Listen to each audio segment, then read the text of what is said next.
Good morning दोस्तों। आज हम 12 अक्टूबर 2021 का करंट अफेयर पढ़ेंगे जो आपकी आने वाली exams bank, SSC, railway, UPSC आदि के लिए काफ़ी महत्वपूर्ण होगा। आइए हम शुरुआत करते हैं।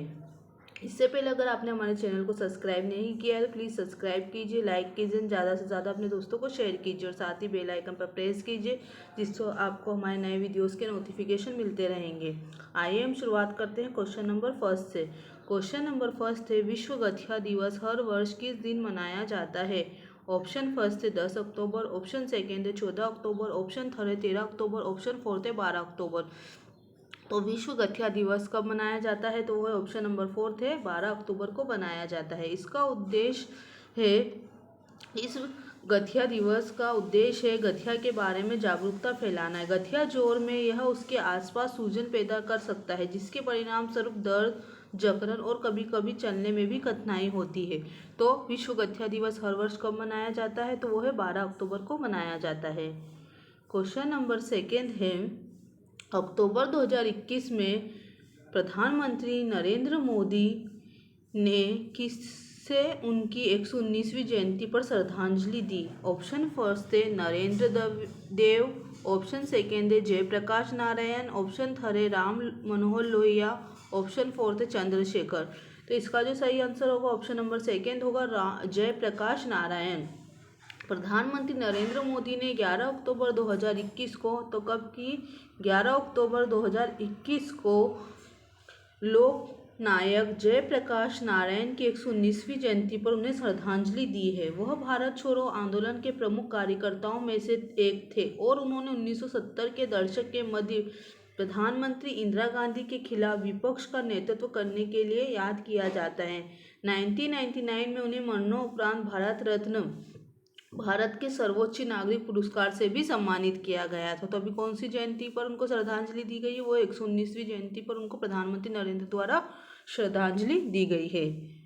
क्वेश्चन नंबर थर्ड है, किस जिले की लौंग को भौगोलिक पहचान जीआई टैग मिला है? ऑप्शन फर्स्ट है कन्याकुमारी, ऑप्शन सेकेंड है कासरगोड, ऑप्शन थर्ड है अल्लापुझा, ऑप्शन फोर है कोझिकोड। तो इसका जो सही आंसर होगा वो होगा ऑप्शन नंबर फर्स्ट होगा कन्याकुमारी। कन्याकुमारी के लोगों को भौगोलिक पहचान टैग मिला है। कन्याकुमारी जिले के पश्चिमी घाट में मरमलाई, करूम पराई अन्य पहाड़ियों पर मसालों की फसल की खेती की जाती है। जिस जिले में लगभग 707 हेक्टेयर क्षेत्र में लौंग की खेती होती है उसे लगभग 73% खेती तमिलनाडु में होती है।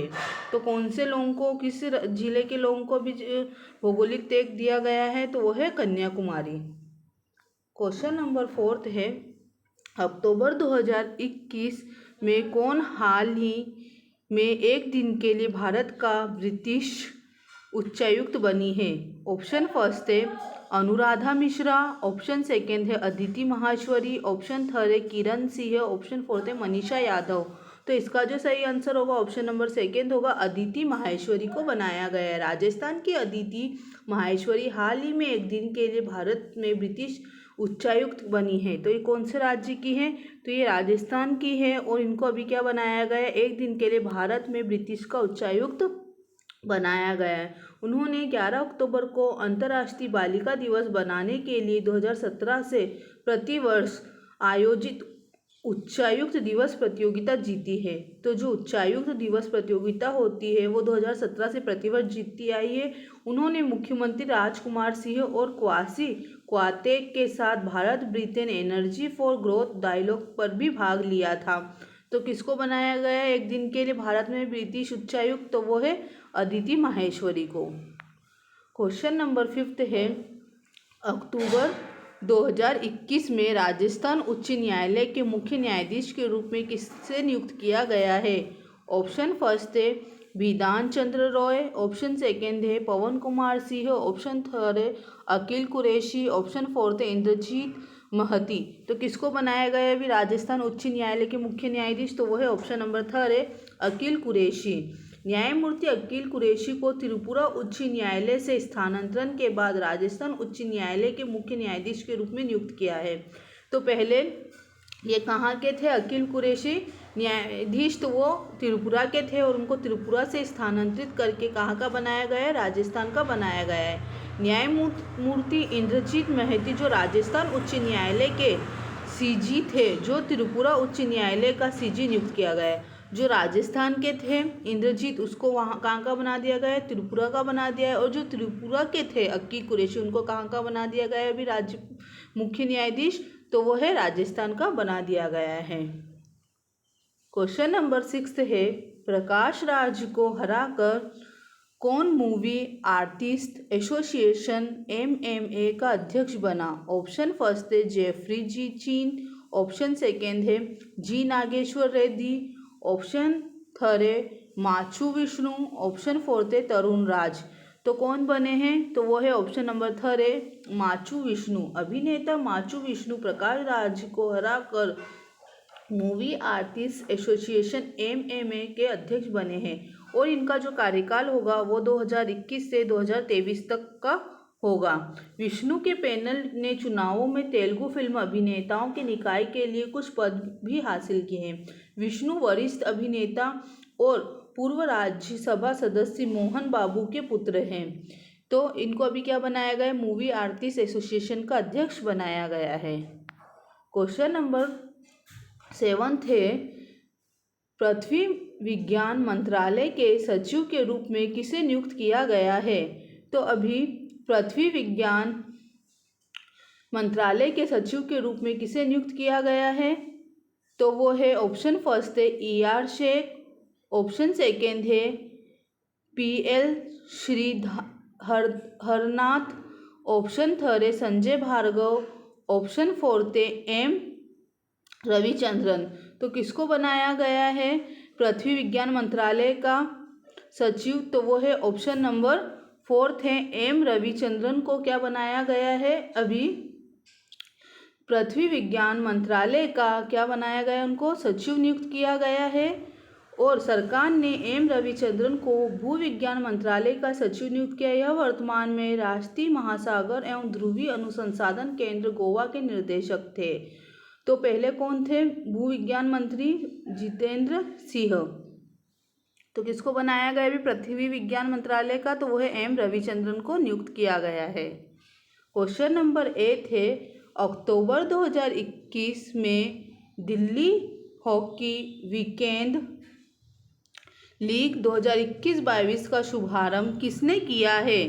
तो अभी जो 21-22 हुई थी दिल्ली हॉकी वीकेंड, उसका शुभारंभ किसने किया है? ऑप्शन फर्स्ट है अरविंद केजरीवाल, ऑप्शन सेकेंड है नरेंद्र मोदी, ऑप्शन थर्ड है अमित शाह, ऑप्शन फोर्थ है अनुराग ठाकुर। तो इसका जो सही आंसर होगा ऑप्शन नंबर फोर्थ होगा अनुराग ठाकुर। युवा मामले और खेल मंत्री अनुराग ठाकुर ने 10 अक्टूबर 2021 को दिल्ली हॉकी वीकेंड लीग 2021-22 का शुभारंभ किया। यह मेजर ध्यानचंद नेशनल स्टेडियम में हो रहा है। इसका आयोजन भारतीय खेल प्राधिकरण द्वारा दिल्ली हॉकी महासंघ के सहयोग से किया जा रहा है। इसमें ट्रॉफी के लिए कुल 36 टीमें स्पर्धा करेगी। तो इसमें कितनी टीमें भाग लेगी?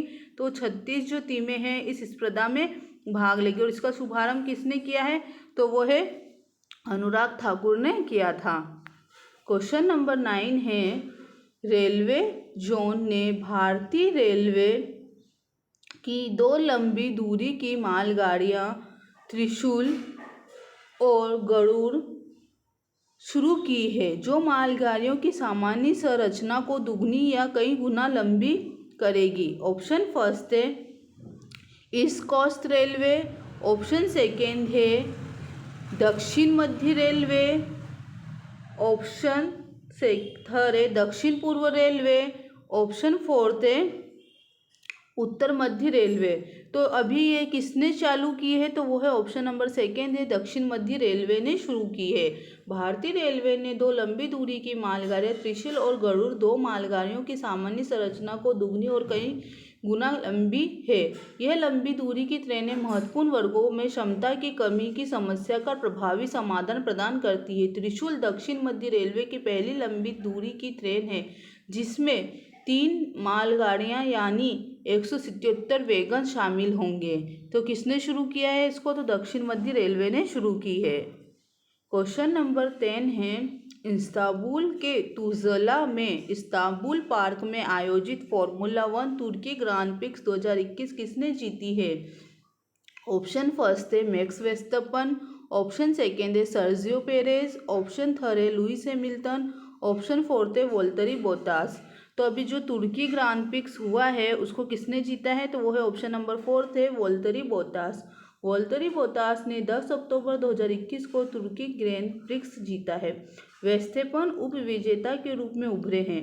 उनके रेड बुल टीम के साथ ही सर्जियो पेरेज फेरारी तीसरे स्थान पर रहे हैं। तो दूसरे पर कौन रहा था इसमें? वेस्टेपन रहे हैं। और तीसरे की बात करें अगर हम, तो तीसरे पर कौन रहा है? सर्जियो पेरेज इसमें रहा है। और फर्स्ट स्थान पर कौन रहा है? वोल्टरी बोटास इसमें रहा है। तो किसने जीती है फॉर्मूला 1 तुर्की ग्रांड प्रिक्स? तो वो है वोल्टरी बोटास। क्वेश्चन नंबर 11 है, प्रसिद्ध व्यक्तित्व मार्टिन जे शेरविन का हाल ही में निधन हो गया है। वह अनुभवी क्या थे? ऑप्शन फर्स्ट है परमाणु वैज्ञानिक, ऑप्शन सेकेंड है भौतिक वैज्ञानिक, ऑप्शन थर्ड है रिसर्च स्कॉलर, ऑप्शन फोर्थ है राजनेता। तो ये क्या थे? ऑप्शन नंबर थर्ड है रिसर्च स्कॉलर थे। परमाणु हथियार के एक प्रमुख विद्वान मार्टिन जे शेरविन का अक्टूबर 2021 में निधन हो गया है और ये पुलित्जर पुरस्कार के विजेता के रूप में भी इनको जाना जाता है। तो ये क्या थे? अनुभवी रिसर्च स्कॉलर थे। क्वेश्चन नंबर 12 है, निम्नलिखित में से किसकी वार्षिक बैठक में भाग लेने के लिए निर्मला सीतारमण 11 अक्टूबर 2021 से एक सप्ताह की अमेरिका यात्रा पर है?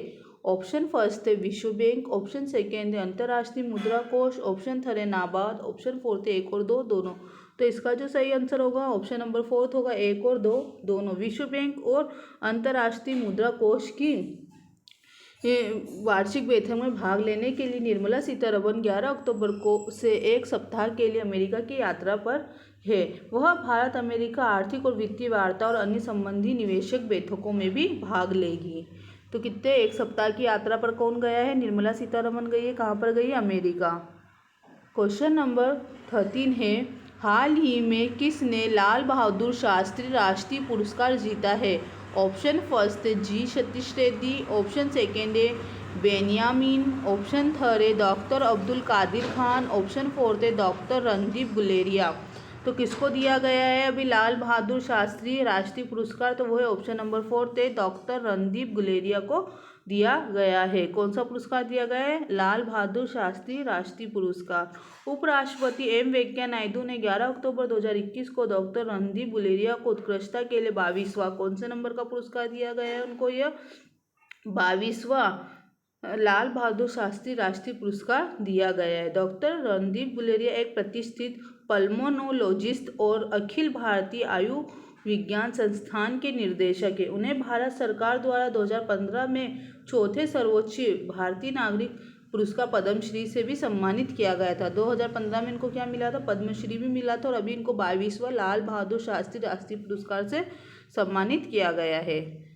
क्वेश्चन नंबर 14 है, अर्थशास्त्र का नोबेल पुरस्कार किसे मिला है? ऑप्शन फर्स्ट है डेविड कार्ड, ऑप्शन सेकेंड है जोशुआ एग्रिएस्ट, ऑप्शन थर्ड है गुलिदो इम्बेंस, ऑप्शन फोर्थ है उपयुक्त सभी। तो इसका जो सही आंसर होगा उपरोक्त सभी होगा। इन तीनों को संयुक्त रूप से अर्थशास्त्र का नोबेल पुरस्कार दिया गया है।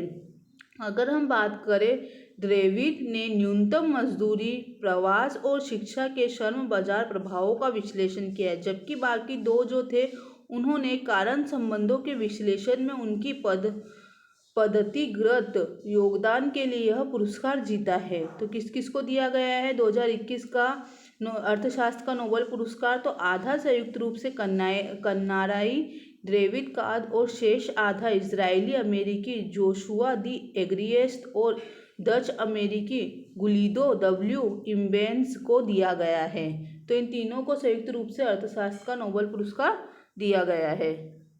क्वेश्चन नंबर 15 है, हाल ही में केंद्र सरकार ने त्योहारों के दौरान कोविड पर अंकुश लगाने के लिए कौन सा मिशन शुरू किया है? ऑप्शन फर्स्ट है मिशन 50 डेज, ऑप्शन सेकेंड है मिशन 99 डेज, ऑप्शन थर्ड है मिशन 100 डेज, ऑप्शन 4 थे मिशन 109 डेज। तो इसका जो सही आंसर होगा ऑप्शन नंबर 3 होगा मिशन 100 डेज। यह केंद्र सरकार ने त्योहारों के सीजन के दौरान कोविड-19 संक्रमण के प्रसार को नियंत्रित करने के लिए मिशन 100 डेज नामक एक अभियान शुरू किया है। केंद्र ने राज्यों को अगले 100 दिनों के दौरान अतिरिक्त सतर्क रहने और कोविड के लिए उपयुक्त व्यवहार सुनिश्चित करने के लिए कहा गया है। तो कौन सा मिशन चलाया गया है अभी? तो वो है मिशन 100 डेज शुरू किया गया है। अगर आपको हमारा ये वीडियो पसंद आया है तो प्लीज़ हमारे चैनल को सब्सक्राइब कीजिए, लाइक कीजिए एंड ज़्यादा से ज़्यादा अपने दोस्तों को शेयर कीजिए। और साथ ही आप हमें कमेंट करके बता सकते हैं आपको हमारा ये वीडियो कैसा लगा है। अगर आपको हमारे इस वीडियो का PDF चाहिए तो हमारे डिस्क्रिप्शन बॉक्स में लगे लिंक से आप इसे डाउनलोड कर सकते हैं। Thank you.